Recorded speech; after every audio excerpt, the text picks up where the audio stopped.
Buenas noches, oyentes de Radio Marítima 100.9. Aquí estamos en un programa más en Agustín Zambrana en el Búnker.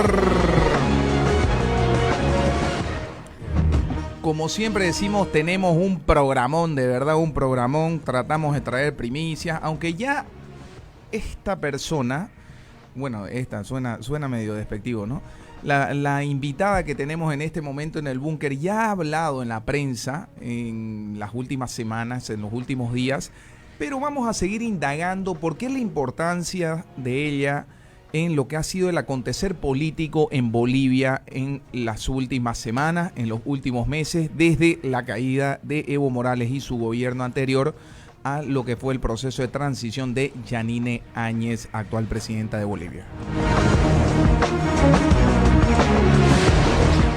¿De quién hablamos? Hablamos de Nadia Beller, la famosa Nadia Beller, aquella que estuvo en su momento candidata a plurinominal, diputada plurinominal por el movimiento al socialismo, y en su momento nadie la conocía en el sentido de mucha notoriedad, pero posteriormente se la vio muy cercana al movimiento cívico y la gente decía, ¿y por qué ella está tan cerca? Y empezaron a sacar fotos cabalmente vinculando su pasado masista a lo que era que estaba sucediendo con el movimiento cívico en esos días de transición, en esos días previo a la transición, y posterior a eso ella estaba con una relación muy cercana al movimiento cívico, al expresidente cívico Luis Fernando Camacho, Marco Pumari y todos aquellos que estaban liderizando el movimiento cívico que fue el resultado que caiga el gobierno de Evo Morales. Nadia Beller, muchísimas gracias Nadia por estar con nosotros y quiero contar una anécdota rápido. Le hicimos una entrevista por Twitter, la vi tuiteando yo el día anoche, creo que fue, o el sábado, ¿no? El sábado. La vi tuiteando a Nadia permanentemente. Y mientras tuiteábamos le dije, Nadia, ¿te animás que te entreviste a través del Twitter y te haga una entrevista por escrito? Me dijo, dale, me animo. Y le empezamos a meter una entrevista, te cuento, al vivo por Twitter. Creo que es la primera que se ha hecho en Bolivia, por Twitter, por escrito. Un nuevo formato que a la larga, sabes que la gente se fue enganchando, aprendiendo y viendo qué pensaba Nadia y empezó a dar sus posiciones. No se olvide, 140 o 160 caracteres se puede escribir en Twitter, entonces ella tenía que responder bien concreto y bien chico. Nadia, muchísimas gracias de verdad por estar en el Búnker, acceder a la entrevista que primero fue por Twitter y ahora aquí en vivo en el Búnker. Muchas gracias a usted, Agustín. Buenas noches a su amable audiencia. Bueno, ¿cuántas entrevistas has hecho? Porque te hemos visto permanentemente en las redes sociales, te hemos visto por todos lados, en fotos, los medios de comunicación que hacen fantasías del tema político tuyo. ¿Cuántas entrevistas has venido haciendo en el último mes, los últimos 2 meses? Si la memoria no me falla, creo que fueron como 6 posterior a la caída de Evo Morales desde la foto que sale en Infobae. Y previas a eso, en mi calidad de candidata, fueron unas 4, no más. ¿Vos creías que ibas a estar en esta posición, Nadia? ¿Vos creías que ibas a estar en una posición de que tengas tanta notoriedad de parte de la sociedad civil, de parte de la prensa, en el cual digan realmente una persona importante para hablar con ella dentro de los medios de comunicación y saber tu historia permanentemente? No, de ninguna manera. De hecho, yo no quería, y Luis Fernando cuando habla de mí, le toca aclarar quién era yo y por qué salgo con ellos en la foto. Él mismo lo dice, de que él no dijo antes que yo colaboraba con ellos porque yo no quería que se sepa absolutamente nada de lo que yo estaba haciendo. En primera, porque era una situación delicada, me estaba arriesgando mucho, y en esos momentos que teníamos juventud sandinista de por medio, que teníamos las FARC, que teníamos venezolanos y cubanos armados, era demasiado peligroso para mí y para mi familia en ese momento. ¿Te pasaban información vos que iba a pasar algo, que había todos estos grupos irregulares, grupos armados, grupos de protestas más radicales? ¿Te pasaban información que podría suceder algo? ¿Que vos estabas temerosa de tu vida, como decís? Bueno, yo en La Paz estuve al día siguiente de lo que Luis Fernando se va a La Paz a dejar la carta la última vez. Al día siguiente yo llego a la ciudad de La Paz. y siempre estuve con ellos, no precisamente en el mismo hotel. Ellos estaban en el Casa Grande Suite, si no me equivoco, yo estaba en el otro, pero estaba con todo el equipo de inteligencia, seguridad y obviamente escuchaba cuáles eran los operativos, de quiénes debíamos de cuidarnos. Las veces que teníamos que evacuar del hotel, evacuaba con ellos, nos íbamos a casas con ellos y en todo el movimiento siempre estuve al tanto de lo que estaba sucediendo. ¿De cómo llegas a tener ese contacto con el movimiento cívico? En Twitter dijiste, no puedo decir el nombre, pero ¿de cómo llegas? Alguien es, como se dice, alguien te contactó, vos contactaste, vos le escribiste a alguien que posteriormente habló con alguien del movimiento cívico. ¿Cómo fue esa relación? Bueno, yo tengo varios amigos que eran muy allegados a Luis Fernando Camacho. De hecho, varios de ellos son candidatos ahora. Y ellos siempre me conocieron, sabían de que si bien yo era candidata por el MAS, yo era una persona apasionada por mi tierra y que ante todo iba a precautelar los intereses de mi gente, ¿no? Y hablamos alguna vez de la posibilidad de hacer un acercamiento cuando todavía, previo a las elecciones, esto era de conocimiento del vicepresidente, de que yo tenía amistad con ellos justamente, y que de repente podría yo servir en algún momento para sentarlos en una mesa de diálogo si es que era pertinente, pero esto mucho antes de que pensemos siquiera que podía existir un fraude, ¿no? El vicepresidente sabía de tu buena relación, podríamos decir. Estás hablando del ex vicepresidente Álvaro García Linera. Sí, ¿De dónde lo conoces a él? Bueno, como te comenté por Twitter, yo fui delegada candidata por los interculturales. Te dije que me vas a mostrar un documento pasar las fotos. Que cabalmente la gente decía de dónde ha salido el MAS, de dónde ha salido, y Nadia nos va a mostrar un documento, nos prometió que nos iba a hacer llegar este documento que nos está mostrando, que cabalmente, si me dejas leerlo, dice: resolución de ampliado ordinario de septiembre del 2019. Dice: la Federación Sindical de Comunidades Interculturales Productores Agropecuarios de Santa Cruz y la Federación Departamental de Mujeres Interculturales, organización sindical productiva de larga trayectoria en la lucha de reivindicación de tierra, territorio y producción, gestora del MAS IPSP, bastión y guardián del proceso de cambio y comprometida en la materialización de la Agenda Patriótica 2025 a la cabeza de nuestro líder indiscutible, hermano Evo Morales Ayma, y el ampliado en emergencia de fecha 15 de julio del presente año, expresa que, y está aquí, que resuelve que ratifican el apoyo y respaldo a nuestras candidatas legal y legítimamente electos por nuestras bases en representación de nuestra gloriosa organización de la familia intercultural. Seferiana Ortega Rodríguez, candidata al Senado. Nadia Shirley Beller Delgadillo como candidata a diputada plurinominal. Y Jesús Rolando Durán Paxi, diputado también plurinominal en representación del municipio de San Julián. ¿De cómo llegas a tener esta cercanía? Justamente lo mismo que te comentaba por Twitter. Yo siempre he trabajado ad honorem por las organizaciones sociales, no solamente con interculturales, con CIDOP, en asuntos sociales, nada políticos. Mira, más sello que las estrellas del escudo oriente tiene esto, que se las ponen nomás. No, sí, mentira, fue por decisión unánime que ellos me delegan candidata, y esa es una segunda resolución, porque la primera no fue escuchada. No sé si es que ustedes recuerdan de que hubo todo un problema por las listas, de que el exministro Romero no respetó lo que los movimientos sociales habían sugerido. Se armó todo un conflicto y pedían inclusive la destitución de él y de Hugo Siles porque no escuchaban a las bases, y aquí lo dicen justamente. Entonces, vamos por parte. Vos llegás al MAS a través de las interculturales. ¿Cómo llegás? ¿Cómo tenés ese nexo directo? Ya dijiste a través de alguien, pero ¿cómo tenés ese nexo? No, con el MAS es directamente por postulación de las organizaciones sociales. No estoy inscrita, nunca fui partidaria, nunca hice vida orgánica. Pero ¿quién te animó? ¿Quién te dijo: Nadia, vos sos la tipa, vos tenés que ir de candidata, nos gustás, sos profunda, tenés ideología o lo que sea? ¿Quién te lleva a eso? Fueron la dirigente de la Gran Chiquitanía, que era con la que yo más coordinaba. ¿Te acordás el nombre? Sí, Dayana... Ay, se me Ella fue.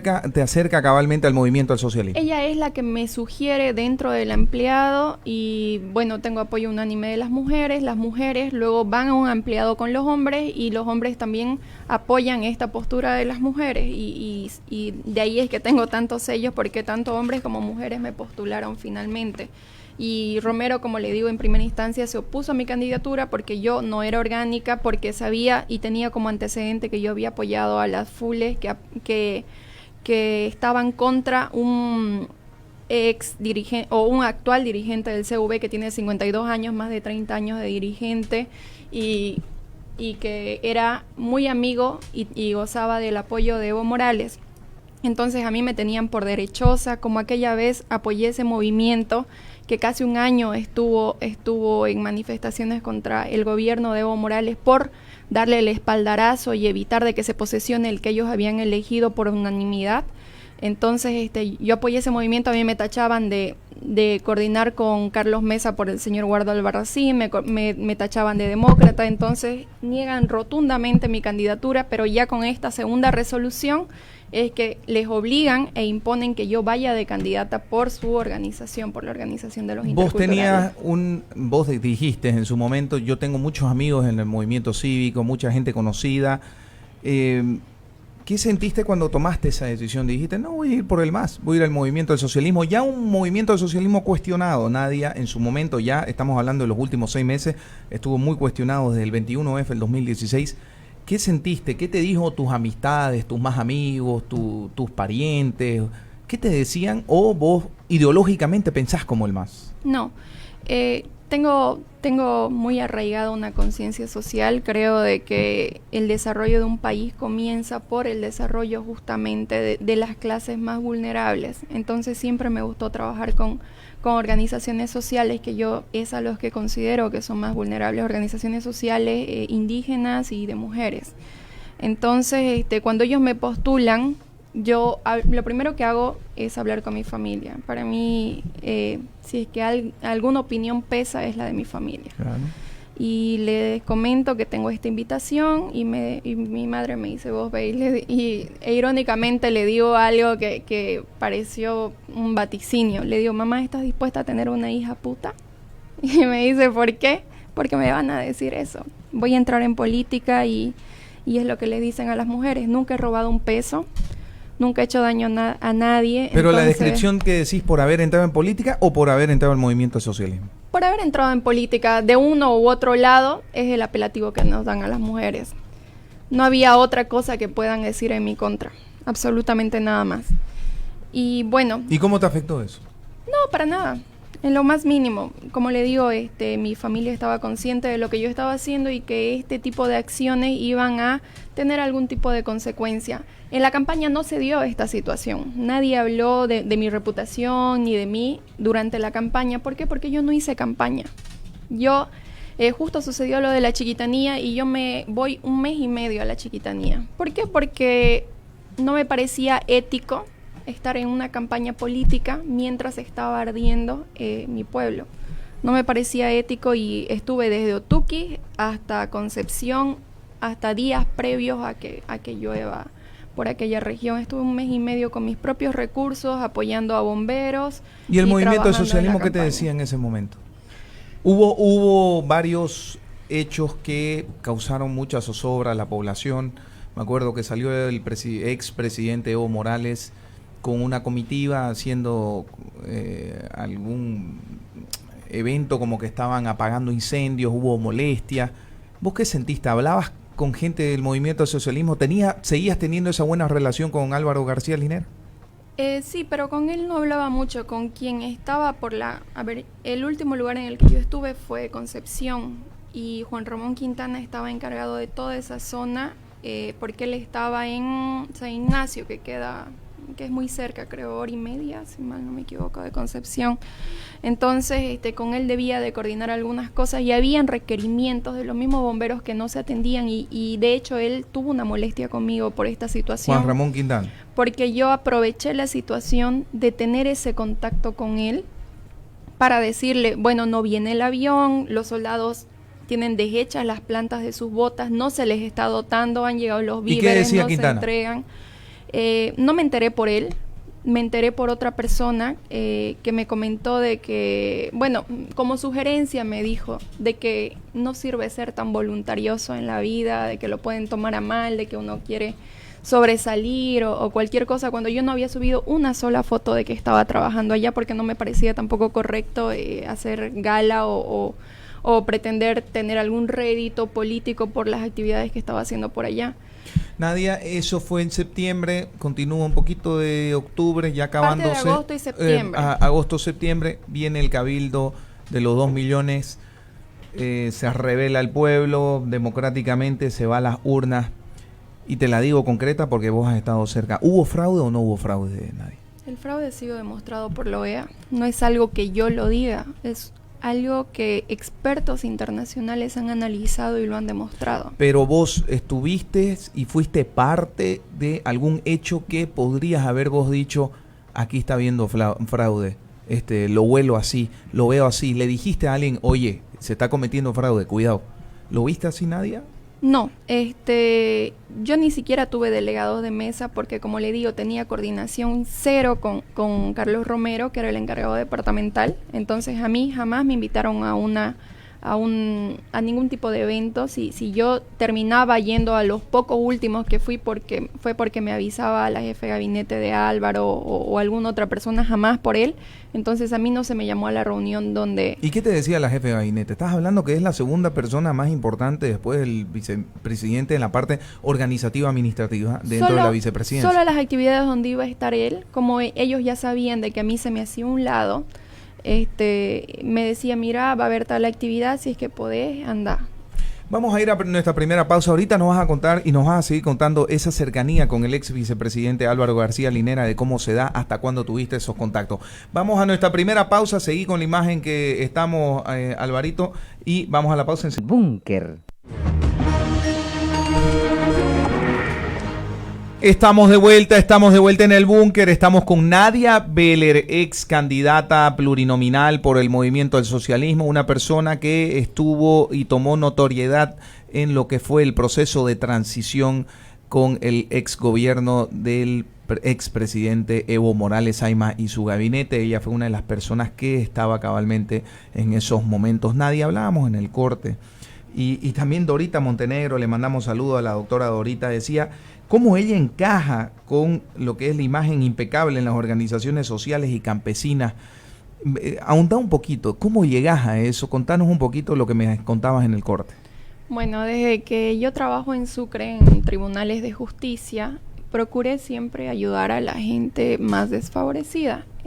Normalmente gente que o no vive en la ciudad y va a Sucre para ver sus causas y no tienen dónde dormir muchas veces, entonces piden de que por favor se los trate con celeridad, como tiene que ser, pues no, pero ellos lo ven como si fuera un favor, cosa que no es tal.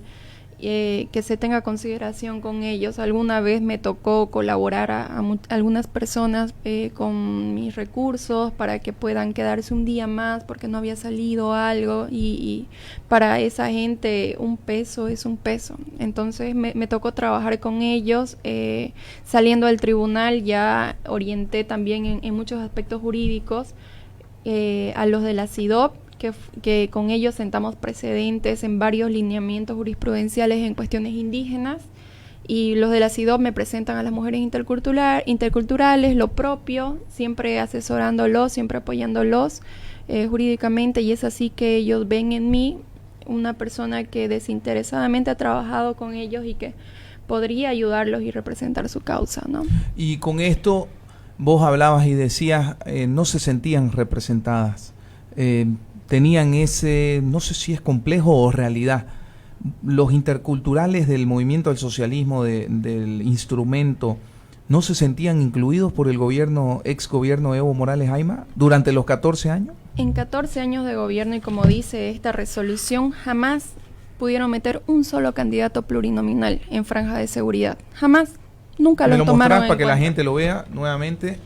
Acá cabalmente dice, ¿dónde es, Nadia? Excluidos y marginados de la lista de candidatos a diputados plurinominales. Dice que en fecha 15 de julio del 2019, el Comité Ejecutivo de la Federación Departamental de Interculturales ya que dicha organización gestora del MAS IPSP fue excluido y marginado de la lista de candidatos a diputado plurinominal y candidato a la Cámara de Senadores, tomando en cuenta que la organización ha presentado elementos cumpliendo los lineamientos del CONALCAM. ¿No fueron excluidos? En 14 años de gobierno del MAS, jamás yo fui la primera candidata a diputada plurinominal que ellos pudieron meter. ¿Y qué se sienten ellos hoy? Vos seguramente tenés contacto. ¿Qué sienten ellos? Porque mucha gente cataloga, y yo lo he dicho públicamente, y algunos critican, otros no, pero hay un 20, 25%, hasta puede ser 30%, que sigue pensando y sigue creyendo que el MAS es una opción. ¿Vos qué pensás, Nadia, de eso? Después vamos a ir al detalle, hay gente que quiere saber más detalles tuyos, de cómo fue el proceso, toda la novela, ya lo vamos a decir, pero vámonos a esa profundidad. La gente del movimiento del socialismo, hoy por hoy, ¿sigue creyéndole al movimiento del socialismo? ¿Sigue creyéndole a Evo Morales Ayma? ¿O se siente decepcionado pero no sabe para dónde ir? Mira, te voy a decir las cosas que he escuchado durante todo el tiempo que he podido compartir con ellos. Ellos piensan, y como dice bien su resolución, de que ellos son los gestores del MAS. Ellos son los fundadores del MAS, y si bien no se los toma en cuenta, muy difícilmente el expresidente bajaba a las bases, mandaba ministros que no los escuchaban, que no atendían sus peticiones, salvo que hagan un bloqueo como el tema de la soya que hubo en aquella oportunidad, y fueron brutalmente reprimidos además. Entonces ellos siempre se sintieron excluidos, pero piensan que no tienen una cabida, y eso lo decía yo también en Twitter, piensan que no tienen una cabida en ningún otro partido político, que ningún otro partido los toma en cuenta, y en honor a la verdad no deja de ser cierto tampoco. ¿Vos creés que nadie lo toma en cuenta? ¿Cuántos candidatos interculturales habrán en los partidos políticos? ¿Qué es un candidato intercultural? De cómo sos vos intercultural, porque, y seamos honestos, y es un prejuicio. Cuando uno piensa intercultural, uno piensa a alguien indígena, alguien inclusive de las provincias, algo así. Corregime si eso estoy equivocado, y te lo digo de forma más transparente, y yo creo que mucha gente piensa lo mismo que yo. ¿Qué es una persona intercultural según la Organización de Interculturales? Bueno, por el derecho de asociación, las personas que dentro del MAS se asocian de acuerdo a la vivencia y a lo que se identifican con distintas organizaciones sociales. Están las Bartolinas, está la CESUCB, están los interculturales. Los interculturales son personas de distintas culturas, no necesariamente cruceños, también cruceños, ayoreos, guarayos y demás, pero que han decidido asociarse dentro de los interculturales. Hay también transportistas, hay varios gremios dentro de interculturales. El ser intercultural no excluye además pertenecer a otro gremio. O sea, ¿pero tenés que estar en un gremio o no? No necesariamente. ¿Vos eras una independiente? Yo era una independiente. A mí, ellos por el cariño me hacen intercultural, como un nombramiento, por el cariño que me tienen, justamente por el trabajo que le comento que venía realizando. Las mujeres me hacen intercultural. ¿Hoy no se sienten incluidos? ¿Hoy no se sienten parte del movimiento del socialismo? Bueno, yo ya dejé de tener contacto con ellos por razones obvias. Ellos defienden el proceso de cambio porque creen de que son los dueños de este proceso y que además no tienen cabida en otro partido político. Y sus proyectos, su vivencia política, su desarrollo, inclusive como comunidades, porque ellos forman comunidades, depende de la representación política que tengan, porque si no son ignorados y marginados, ¿no? ¿Y vos crees que ninguna tienda política en este momento los cobije, incluido el MAS? No sé si es que ahora pudieron poner candidato a diputado plurinominal. ¿Pero va solamente por nombrar un diputado? ¿No? Es que ellos piensan de que esa es la forma en la que pueden hacer acción política, en la que la política se ejerce por representación. Entonces, si es que ellos no tienen un representante, creen que no tienen quien atienda sus necesidades, ¿no? Ahora, avanzando un poco en lo siguiente, esa relación que vos tenías con los altos dirigentes del movimiento del socialismo, ¿vos qué sabés de esta relación que se hablaba y se decía, están los lineristas, están los romeristas, están los evistas, están los choquehuanistas? ¿Qué era de cierto todo ello? ¿Sigue habiendo eso? Sí, es algo que siempre ha habido y siempre va a haber. Cuando a mí finalmente me ponen de candidata, me llevan a la ciudad de La Paz y nos dan unos talleres sobre lo que iba a ser la campaña política. Y nos designan a 3 personas voceros departamentales por Santa Cruz. Adriana Salvatierra, Rolando Borda y a mi persona. Inclusive Rolando Borda, si bien va a una de estas charlas, no va a las siguientes que tuvimos de formación. Entonces, bueno, a mí es a partir de ahí que el ex vicepresidente empieza a acercarse, a enseñarme cosas, a sugerirme libros, me regala muchos otros. ¿Qué libro te regaló? Libros suyos, sobre todo. Entonces, ¿Y los leíste? Sí, varios de ellos. ¿Pero los leíste, en serio? Sí, claro. ¿Y qué tal sus libros? Me gusta leer. No le pelaba en la página, no es que se confundía con los números, todo eso. No, pero es para hacer los chistes, ¿no? Pero, ¿qué tal eran sus libros? Creo que muy poco se profundiza sobre la sociología boliviana y peor desde las transformaciones que han habido estos últimos tiempos, y él es una de las personas desde su vivencia de gobierno inclusive que hace estos análisis, ¿no? De las nuevas clases medias emergentes, de cuáles son las luchas de clases, de cuál es la diferencia entre las organizaciones sociales de Oriente y Occidente. Entonces, como un pantallazo hasta para conocer la otra cara de Bolivia, me resultó una herramienta útil. Ahora, vos decías cabalmente, y íbamos a las diferencias en lo que era los lineristas, los evistas, los romeristas, la gente de Quintana. Habían estas diferencias, habían estos grupos realmente internos. Sí, a mí de hecho Romero me encuadra en el grupo de los lineristas, o sea que yo solamente podía hablar con el ex vicepresidente y con nadie, con ningún otro ministro, porque todos los otros ministros eran bueno, y con los ministros que eran del ex vicepresidente, ¿no? Mariana Prado, Manuel Canelas, y todos los otros ministros y autoridades eran evistas. Entonces, ¿cuándo fue tu último contacto con, antes que renuncie el expresidente Evo Morales, cuándo fue tu último contacto con alguno de ellos? Antes que renuncie. Con el vicepresidente, mi último contacto fue horas antes de la renuncia. ¿Qué hablaste con él? Justamente de lo que estaba suscitando. ¿Él tenía esperanza de quedarse? Nunca se dieron cuenta de lo que estaba pasando realmente. ¿Por qué? Porque lo negaban. A manera de... Pero vos misma decías, él estudiaba y hacía todos estos análisis. Y no con esto te estoy diciendo que lo defendás o no. Pero no lo calculaba esto él dentro de su estructura mental de análisis y demás. Mira, te voy a comentar cuáles eran sus impresiones a raíz de lo que yo hablaba con él. Total minimización del movimiento ciudadano, pero rotunda. En alguna oportunidad yo le dije, esto no va a parar. Y él me contestó que paren 2 meses, no van a aguantar. Nosotros sí. O sea, vos tenías contacto directo permanente con él. Sí. Y vos también ya te comunicabas con el movimiento cívico, que sabía que vos tenías contacto con el vicepresidente. Y muchas de las cosas que yo le contaba a él era para medir sus reacciones y sus opiniones a pedido del movimiento cívico. Hacías contrainteligencia. Eso es el denominativo que usan los expertos en militares. ¿Y qué contrainteligencia hiciste? Si podés decir alguna. A ver, bueno, en una oportunidad, estando Luis Fernando Camacho a mi lado, en los días de paro, él me pidió de que le diga de que las Fuerzas Armadas y el Ejército ya habían cerrado, el Ejército y la policía ya había cerrado con él. ¿Para qué? Para ver si es que él conocía de esta información. ¿Y qué dijo Álvaro García Linera cuando le dijiste eso? Que no había tal, que estaba todo controlado. Él dijo eso.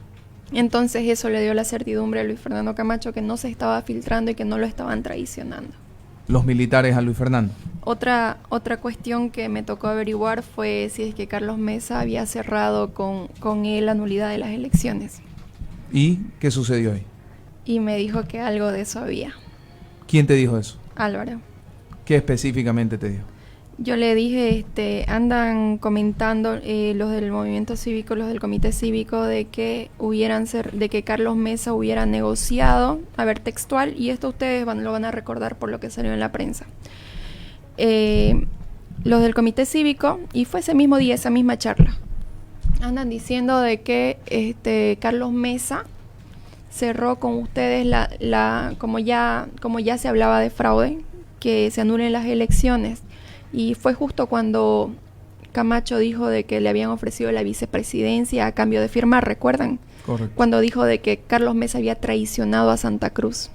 Y empezaron a salir los memes y los pasquines de esto no es por vos y demás, ¿recuerdan? Sí. Es mucho abuso, moderate y cosas así, sacando con el rostro de Carlos Mesa. Entonces él me contestó que algo de ello había. Y ese mismo día fue que Luis Fernando Camacho dijo de que ellos querían que se anulen las elecciones, pero también que renuncie Evo y que no vuelva a correr Evo. Y que Carlos Mesa había traicionado a Santa Cruz. ¿Y qué te dijo Luis Fernando posterior a eso? Cuando le pasaste la información. Él estaba escuchando la charla. Él escuchaba la charla que vos tenías con Álvaro García Linera. Él estaba a mi lado. ¿Alguien más había en ese salón? ¿Solo ustedes dos? Sí. ¿A qué horas hacían esta charla? Ese día fue en la mañana. Al promediar las 10:30 de la mañana. ¿Y Linera sabía que vos hablabas con Luis Fernando o no? Sí sabía. ¿Y lograron hablar Luis Fernando con Linera en algún momento en esos días? Él supo desde antes de las elecciones. No lograron hablar. Luis Fernando me pidió ese día y fue el motivo de la charla. Lo demás fue accesorio para saber en qué terreno se estaba moviendo. Y bueno, esto ya lo dije en el programa de Carlos Valverde. Carlos Valverde me pregunta si es que hubo un pedido de acercamiento. Yo le digo que sí. Fue ese día. ¿Quién hace ese pedido? Luis Fernando me dice de que le diga, él tenía un plan, ese día él tenía una reunión con los policías y creo que era su plan B, porque él me dice, dile que nos podemos sentar, pero ¿bajo qué parámetro? Le digo. ¿Qué es lo que se puede negociar? ¿Vos le decías esto a Luis Fernando? Yo a Luis Fernando, antes de hacer la llamada, y él me dice, confía en mí. ¿Bajo qué parámetro? Le pregunto. Y él me dice que no persigan absolutamente a nadie que haya estado en este movimiento.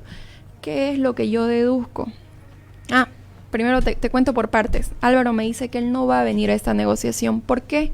Porque días antes Luis Fernando dice que la gente del gobierno lo había llamado para negociar y que él no iba a negociar. Y él se refería a Carlos Romero. Él sí hizo un acercamiento por una persona de la alcaldía y que ahora está apoyándolo a Luis Fernando. ¿Quién?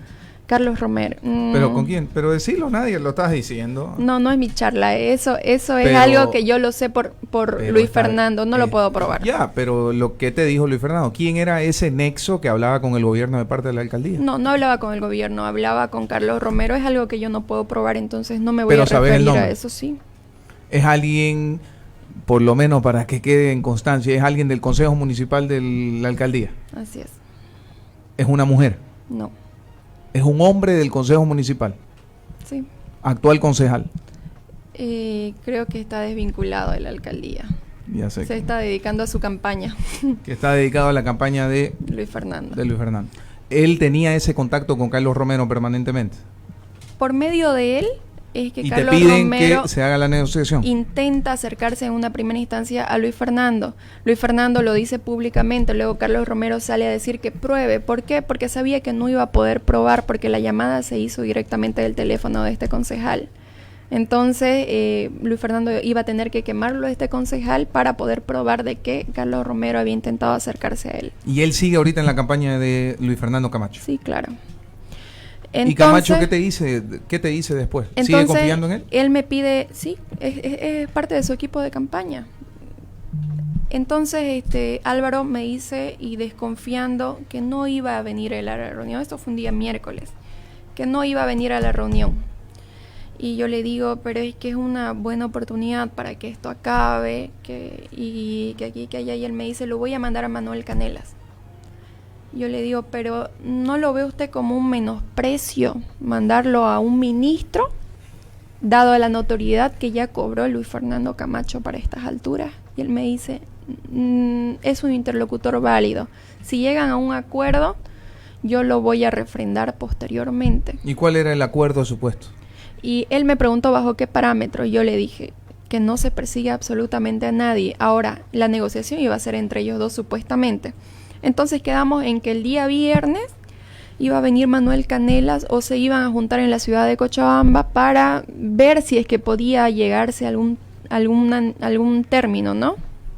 Tal vez era justamente aceptar las nuevas elecciones sin Evo Morales. No sé qué es lo que hubiera propuesto Luis Fernando Camacho de esta reunión.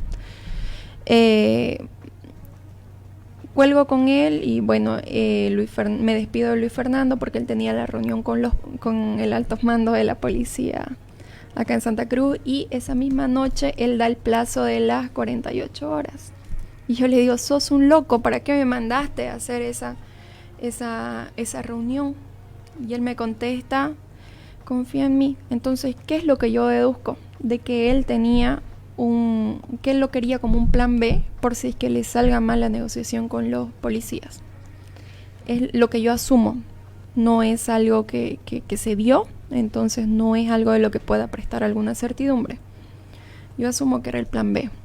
Vamos a ir a una segunda pausa. Estamos con Nadia Beller, nos está contando detalles de lo que fue esos días claves, esas horas claves de la caída del ex gobierno de Evo Morales Ayma, en el cual renuncia a la presidencia. Vamos a hablar posteriormente qué sucedió ya en horas previas. Nadia nos va a ir contando también qué sucedieron, dónde estaba ella, qué le dijeron, eso nos va a decir también. Vamos a la pausa, enseguida volvemos al búnker. Ya volvemos con Agustín Zambrana en el búnker.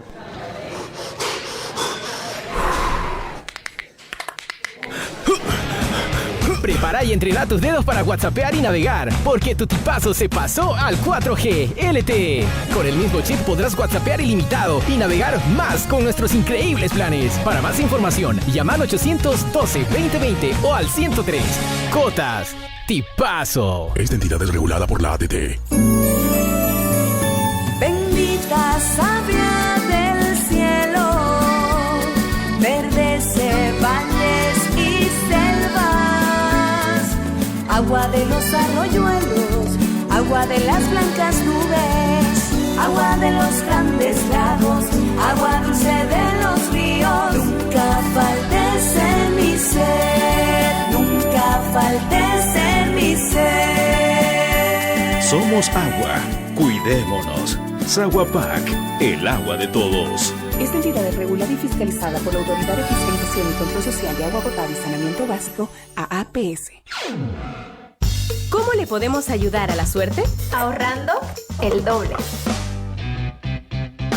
Por eso Banco Ganadero premia 25 ganadores al mes en su caja de ahorro Ganadoble. Por cada 500 bolivianos obtienes una opción más para duplicar tu saldo hasta 10.000 bolivianos.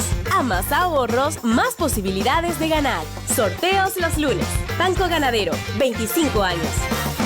Actividad autorizada y fiscalizada por la Autoridad de Juegos. Esta entidad es supervisada por ASFI. Hay peligros que no los ves, pero existen. Juan quiere dejar su vereda bonita. Es un día soleado. ¿Qué mejor que podar el árbol hoy? Agarra una escalera roja y se sube. El árbol está verde, frondoso. Su hijito le pasa una botella de agua. El trabajo va a ser duro, pero Juan le tiene unas ganas al árbol. Empieza a podarlo con un machete casero. Juan le sonríe a su hijo, pero no se da cuenta que está por cortar un cable eléctrico que pasa por entre las ramas del árbol. El niño se tapa la boca. Está muy asustado. ¡Papá, cuidado!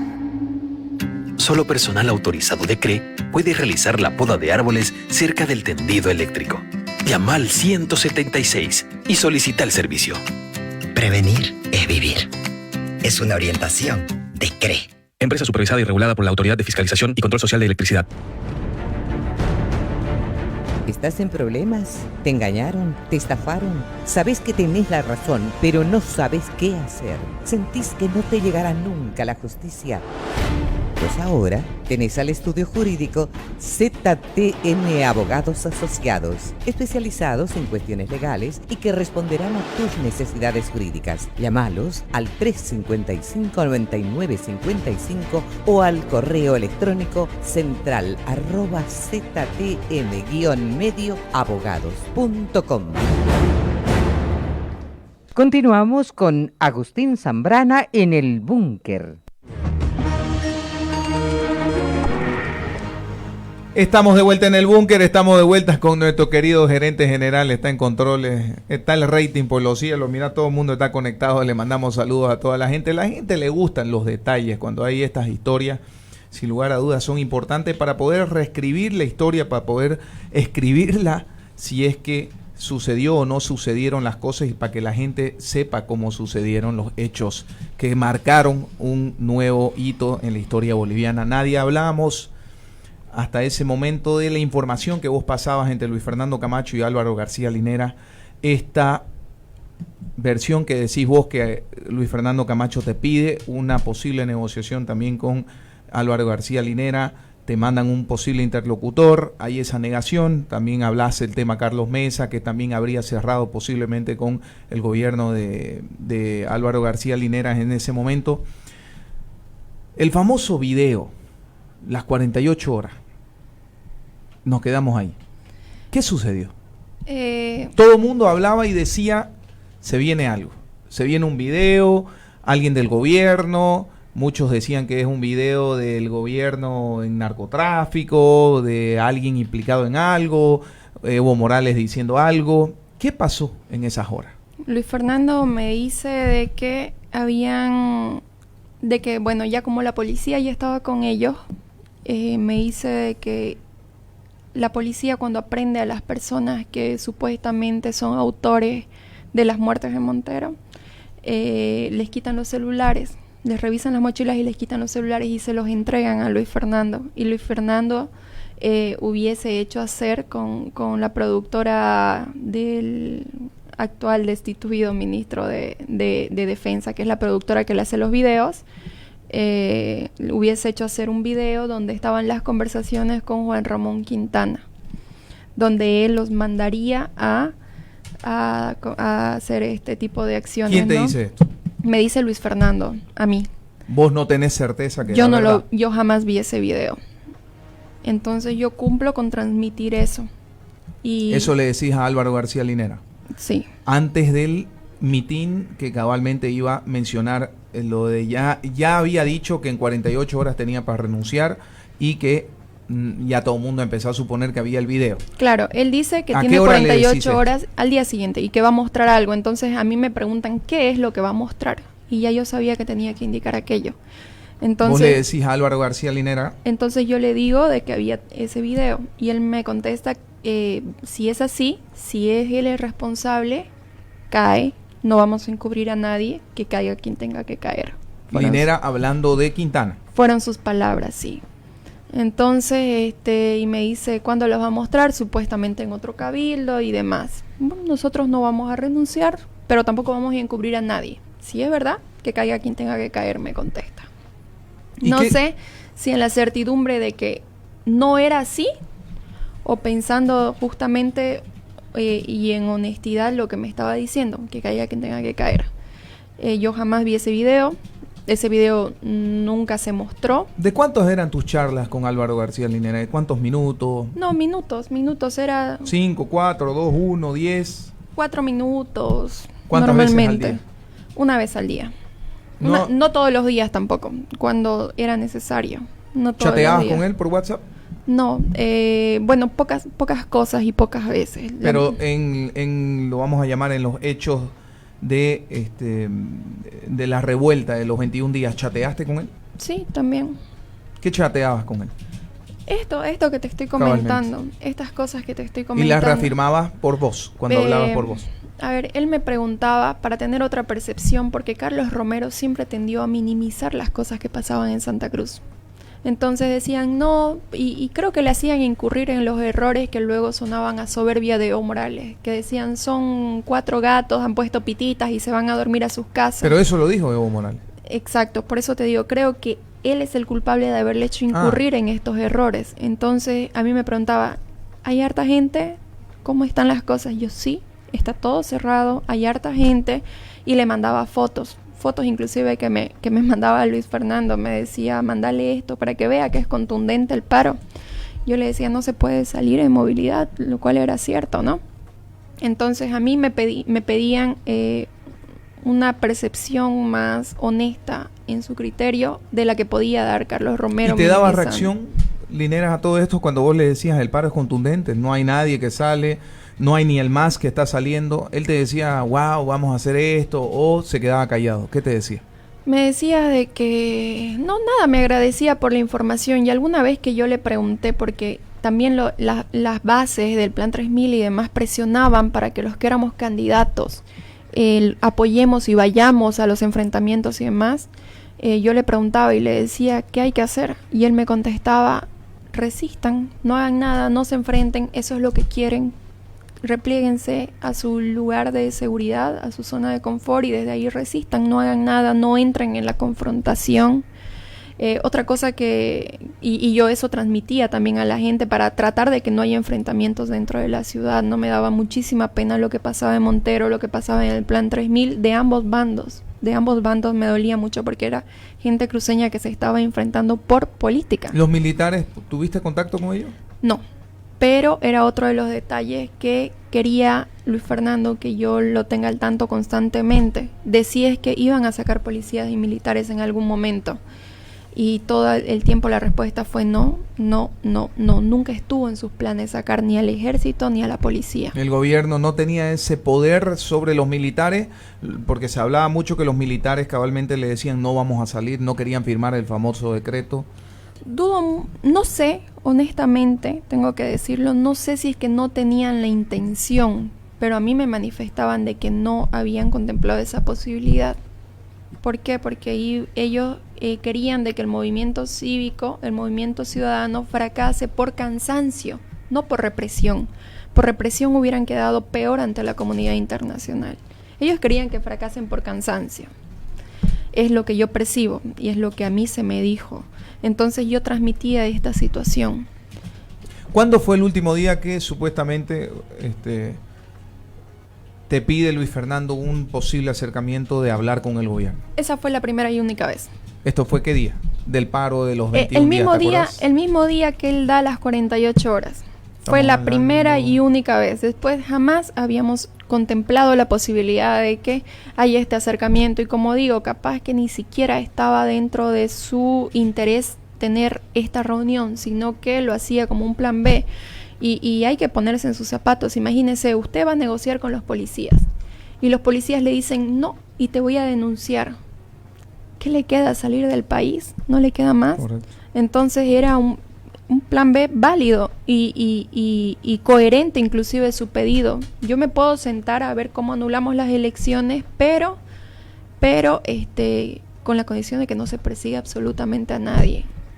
Me parece que no es absolutamente reprochable esa posibilidad. Nos trasladamos a La Paz, se llega a La Paz, ya estamos hablando Luis Fernando Camacho y el movimiento cívico sitiando La Paz. ¿Cómo son esos días? Bueno, cuando la primera vez que Luis Fernando va a La Paz, él comete un error gravísimo. Él me dice a mí que iba a ir la mañana siguiente y él se va esa misma noche. Entonces a mí me preguntan cuándo es que él va a venir, porque él ya dijo voy a ir a La Paz. Y yo les digo, se va esta noche, ya está volando. ¿Para qué? Para que no les dé lugar a juntar gente y para que crean que él bajó a la ciudad de La Paz sin ningún problema, para que no lo esperen. Y luego agarra, y eso yo lo charlo con el jefe de gabinete de Quintana. Y el jefe ¿Su nombre, te acuerdas? Que igual lo vamos a saber, en listo está jefe de gabinete, Quintana, se va a saber quién es, pero es una persona peligrosa, prefiero que ustedes lo deduzcan y no nombrarlo yo. Perfecto. Es tanto más peligroso que el mismísimo. Y él agarra... ¿Estás temerosa de todo esto? ¿Tenés miedo? Todavía pueden pasar muchas cosas, ¿no? ¿Y por qué cuando estás saliendo a los medios es porque te querés proteger? No. ¿Te querés proteger de una posibilidad que algo te pase después? No, siempre supe que el riesgo al que me estaba sometiendo y mi confianza está en Dios, no ando con seguridad y bueno, digo lo que estimo prudente en determinado momento. Yo no hablaba de estas cosas, por ejemplo, los primeros días que salieron las fotos. Yo simplemente dije que había ayudado en la pacificación y nada más. Ahora ya me atrevo a dar otros detalles porque creo que la situación del país ha cambiado. Creo que tenemos un ministerio de gobierno con mano dura que ha logrado sacar del país a estos grupos extremistas extranjeros que venían a amedrentar y que representaban realmente un peligro. Lo propio el trabajo que hizo. ¿Quién comandaba esto? De los grupos extranjeros. ¿Quién lo comandaba? La información que teníamos de gente de inteligencia en la ciudad de La Paz es que la embajada de Venezuela, hay fotos, videos que yo tengo en mi teléfono que me pasaban de domicilios donde ellos se encontraban, que metían, sacaban cosas y demás. ¿Y cabalmente otro país estuvo involucrado o solo Venezuela? Bueno, habían cubanos, habían venezolanos, habían nicaragüenses. ¿Estaba Nicaragua también metido? La juventud sandinista estaba en Bolivia. ¿Sigue ahora o ya no? Según lo que vos tenés de información. Según lo que yo sé, ya no están acá. Las FARC estuvieron acá. De hecho, las personas que supuestamente son autores de los crímenes de Montero son personas de las FARC, son ex miembros de las FARC. Salió públicamente aquello. Entonces, esa era la información que se manejaba en ese momento. Entonces hablábamos y cabalmente Luis Fernando arriba a La Paz con ese famoso encontrón que él tiene, enfrentamiento ahí con autoridades. Eso le estaba contando. Él me miente a mí, entonces yo cometo el error de decirle, va esta noche, y ese rato piden fotos de Asana, lo pide este señor, el jefe de gabinete, y él se equivoca, porque yo le mando eso, y recuerda que él muestra el celular y dice, tengo gente infiltrada en el MAS, y le muestra las fotos que yo le mando y que a mí me mandan, y él le echa la culpa al de Asana La Paz, y no se da cuenta que las primeras fotos salieron de Asana Santa Cruz, no salieron de Asana La Paz. Entonces él estaba echando la culpa a la persona equivocada. ¿Quién estaba echando la culpa? Luis Fernando le dice, vos vas a ser el responsable, mi vida tiene tu nombre, correcto, algo así. En el video. Pero no, las primeras fotos salieron de Asana Santa Cruz, no de Asana La Paz. ¿Y quién da esa voz de alerta? No tengo idea. A mí solamente me pasan las fotos y le digo, sos un mentiroso, ¿cómo vas a hacer eso? Mirá, metiste la pata y demás. Le paso las fotos y él, estando en La Paz, me dice, sí, tranquila, no te preocupes. Él mismo sabía que había poca gente afuera. Y yo le digo, hay poquísima gente afuera, no había ni 10 personas. Yo creo que si es que él hubiera querido salir en ese momento, a lo mucho le abollaban una movilidad. El problema es de que, bueno, atreverse a una situación de esas es complicado, ¿no? Y como dicen, las cosas pasan por algo. Y sí, las cosas pasan por algo. Él no sale, pero previo a eso él me miente y me dice otra vez que ya estaba, antes de decirlo en un comunicado, en el video, él me dice, ya estoy en la ciudad, me sacaron por atrás y demás. Yo, ya, qué bien. Y ese rato fue cuando yo le digo, no, ya se acabó, para que se vaya la gente, pues, ¿no? ¿Era solo él o el movimiento cívico entero? No, los otros líderes. Era él, su primo, Jerjes Justiniano y alguna otra persona más. No pasaban de 5 personas que estaban aquí con él. Waldo Albarracín, todos, ¿cómo estaban? ¿Qué hacían en este tiempo? Nadie sabía que Luis Fernando iba a viajar esa noche. Todos esperaban que él viaje al día siguiente. Igual que yo, igual que todos. Nadie esperaba que él viaje esa misma noche, se largue esa misma noche. Entonces, ahí es cuando recién sacan las fotos que él está sentado en La Paz y que no había bajado, como dijo, con la ayuda del ejército por atrás ni nada. Entonces yo le digo, seguís ahí, tenés tu avión, porque a mí me informan de que él tiene su avión y que puede irse cuando quiera, que no lo iban a ayudar a bajar a la ciudad, pero que podía irse cuando quiera. Y él tenía un avión efectivamente de boa, y él mismo me dice, no te preocupes, que si yo veo que las cosas se ponen feas, porque había el rumor de que los iban a dejar entrar además, a donde él estaba, que si las cosas se ponen feas, yo me voy, tengo el avión. A todo esto concurren los días, van pasando los días, el gobierno no cede ante esta posición, sigue el capricho, como decías vos, de cabalmente no vamos a ceder ante ninguna negociación, no vamos a ceder ante el cansancio de la gente, que se canse, que se vaya cansando. ¿Qué pasó en esos días? Bueno, Luis Fernando, al final yo me pasé toda esa noche tratando de convencer a una y otra persona de que tenían que sacarlo con seguridad, que él no le podía pasar nada, y casualmente estaban ya empezando a amedrentar a María René Liébana fuera de su casa. Entonces yo les hice ver de que si es que le pasaba algo, Flaco Borda ya había cambiado de casa, que si es que le pasaba algo, todos nosotros íbamos a pagar por la vida o la integridad de Luis Fernando Camacho. ¿A quién le dijiste esto? Al jefe de gabinete de Quintana, a asesores del MAS, al mismo Álvaro lo llamé en la mañana, horas previas a que él salga, y me dicen, pero si tiene su avión, ¿por qué no se va?